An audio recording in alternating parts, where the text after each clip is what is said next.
Do sada smo u proljeću učili vremenske prilike, biljke i životinje u proljeće, a danas ćemo nešto reći o ljudima i proljeću.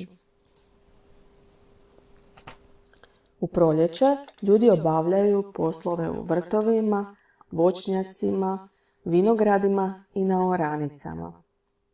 Tlo u vrtu i na oranicama treba poorati. Zemlju treba usitniti kako bismo lakše posijali sjeme ili posadili sadnice povrća. Voćke i vinovu lozu treba orezati. Na oranicama je narasla pšenica. Seljaci na oranicama siju kukuruz. Dozrijeva prvo proljetno voće i povrće.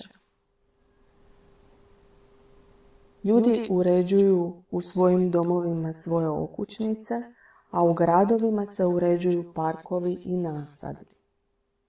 Djeca se vesele igrama na svježem zraku. Sve češće borave u prirodi.